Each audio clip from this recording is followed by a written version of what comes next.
নমস্কার, আমি তরুণ ঘোষ।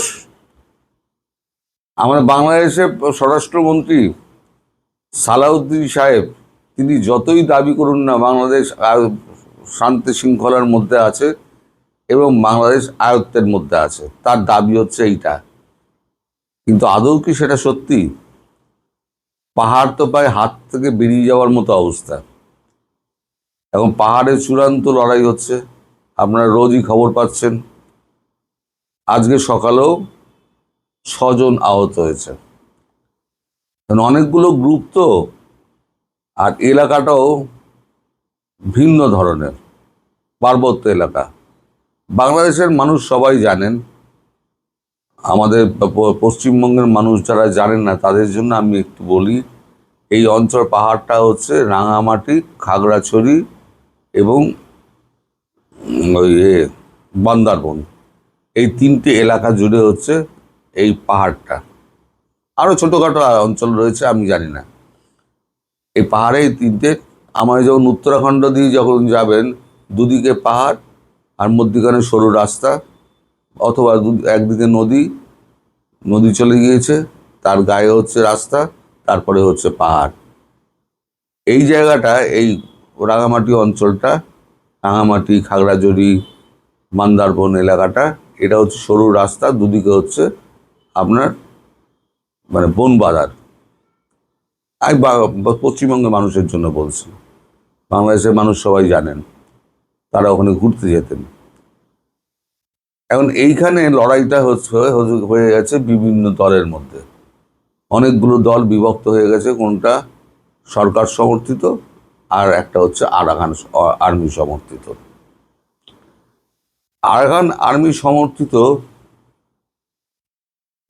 দলগুলো হচ্ছে আরাকান আর্মিকে সাহায্য করছে কেএনএফ আর ইউপিডিএফ, এই দুটো গোষ্ঠী তাদেরকে সাহায্য করছে।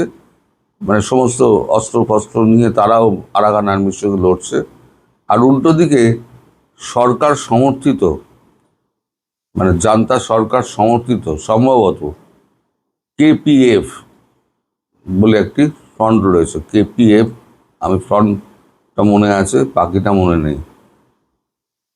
তারা এই জান্তা সরকারের হয়ে তারা ওখানে লড়ছে, পিছনে জান্তা সরকার রয়েছে। তারাই এয়ার স্ট্রাইকটা করেছিল এবং আবার এয়ার স্ট্রাইকটা শুরু হবে বলে শোনা যাচ্ছে। এখন এই যে আমি আগের দিন বলেছিলাম না, আরাকান আর্মিকে যদি আপনারা দেশ থেকে না বার করতে পারেন, তাহলে বাংলাদেশের ওপরে কিন্তু বিপদ সংকেত নেমে আসছে। কারণ দুটো দেশকে আপনার কথা দিয়েছে জান্তা সরকার যে তাদের সম্পদ সুরক্ষিত থাকবে। একটা হচ্ছে চীন, একটা হচ্ছে ভারত। ভারতের ওখানে কালাদান প্রজেক্ট রয়েছে, সেটাতে প্রচুর অর্থ বিনিয়োগ রয়েছে। এছাড়া বিভিন্ন পাইপলাইন রয়েছে, তেলের পাইপলাইন রয়েছে। আর চীনের রয়েছে রেয়ার আর্থ মিনারেলের জন্য প্রচুর খনন করার যন্ত্রপাতি এবং খননও হচ্ছে।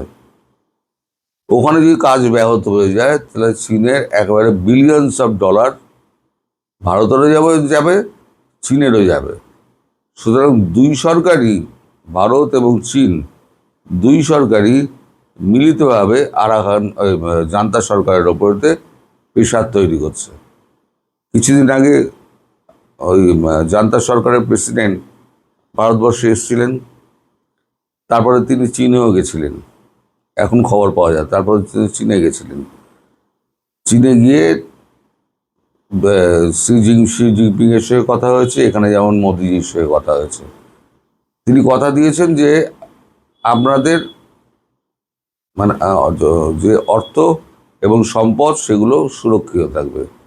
কিন্তু এই সুরক্ষিত রাখতে গিয়ে এখন এই যে লড়াইটা হচ্ছে, এই লড়াইটা আটকাতে গেলে এখন বাংলাদেশ সেনাবাহিনীকে ভেতরে ঢুকতে হবে।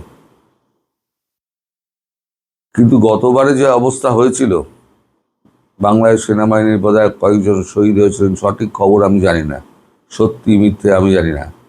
যতটুকু খবর আমি দূর থেকে পাই, আমি তো আপনাদের বলি। আমি সবসময় বলি যে সত্যি মিথ্যে আমি জানি না।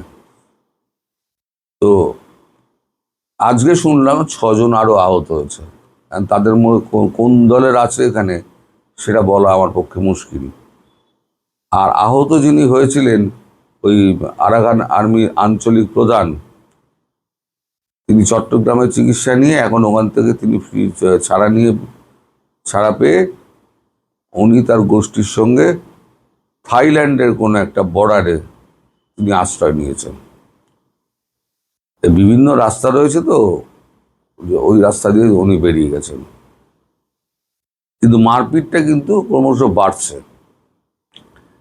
এখন আগের দিনেই বলেছিলাম যে বাংলাদেশ যদি এইটা আরাকান আর্মিকে আটকাতে না পারে, এখন আরাকান আর্মি এতটাই সাহস হয়ে গিয়েছে, ওই জলকেলির পর তারা কিন্তু ভেতরে ঢুকে মানুষকে শাসাচ্ছে।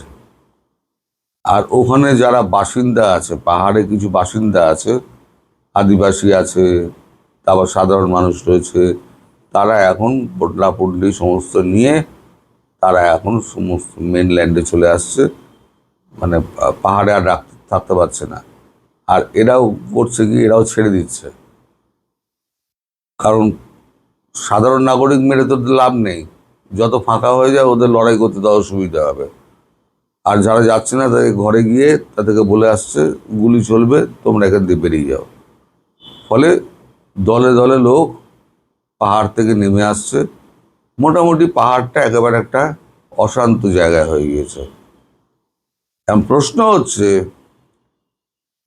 যে এই পাহাড় বাংলাদেশের হাতে কি থাকবে?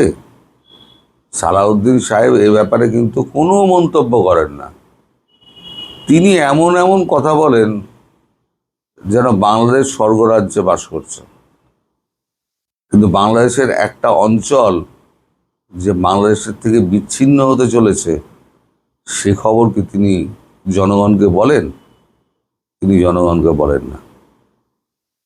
পুরো আপনারা বলেন না চাপাবাজি, পুরো চাপাবাজির সরকার, শুধু চাপা মেরে যাচ্ছে।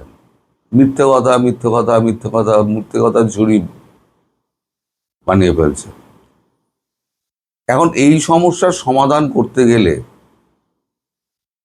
আন্তর্জাতিক মহলে কথা বলতে হবে, আন্তর্জাতিক মহলে লবি খাটিয়ে তাদের সাহায্য নিতে হবে, মায়ানমার সরকারের ওপরে প্রেশার দিতে হবে, আরাকান আর্মির সঙ্গে কথা বলতে হবে। কারণ ওখানে আবার আমেরিকা বলে দিয়েছে আমার ওখানে আরাকান করিডোর চাই। কিন্তু করিডোর চাই বললেই তো হবে না, করিডোরের অবস্থা তো খুব খারাপ। ওখানে বাংলাদেশে আর্মি ঢুকতেই পারছে না, তা করিডোর দেবে কী করে? চাই বললেই তো হবে না, এখন সেই আমেরিকার সঙ্গে তো কথা তো বলতে হবে।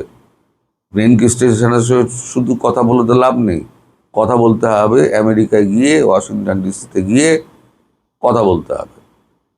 একদিন কথা বলতেন তো খলিলুর রহমান, এখন তিনি একটু বিষ নজরে পড়েছেন শোনা যাচ্ছে। সে মনে অনেক দুঃখ টুক্ষ নিয়ে কথাবার্তা বলে, সে বিশেষার কথাবার্তা বলেন না তিনি। তো যাই হোক, এখন তাহলে কথা বলবে কে? সেই কূটনৈতিক বুদ্ধি, সেই অ্যাগ্রেসিভনেস, মানে কথা দাবিয়ে কথা বলা, যেটা একটা সরকারের হয়ে যে দাবিয়ে কথা বলা, হ্যাঁ আমাদের এটা করতে হবে, আমাদের দিতে হবে, ওই এলাকা শান্ত করতে হবে, আপনারা সবাই সাহায্য করুন, এইটা বলার মতো কটা লোক বাংলাদেশে আছে? আমার প্রশ্ন হচ্ছে সেইটা। কিন্তু সালাউদ্দিন সাহেব কিন্তু স্বীকার করছেন না যে তার দেশ একটা অংশ হারাতে চলেছে। এখন দেখুন, আপনারাই এখন ভাবুন যে চাপাবাজ সরকার আপনাদের কি অবস্থায় ফেলে দিয়ে গিয়েছে। স্বৈরাচার তো দূর হয়েছে, কিন্তু নতুন করে স্বৈরাচার এসে বসে গিয়ে আপনাদের জীবন সর্বনাশ করে দিয়েছে। একদিকে মূল্যবৃদ্ধি, খাদ্য সংকট, তারপরেতে আপনার কোম্পানি সব বন্ধ। বড় কঠিন দিন আসছে আপনাদের, এটুকু বলতে পারি। সবাই ভালো থাকবেন, সুস্থ থাকবেন এবং সাবধানে থাকবেন। নমস্কার।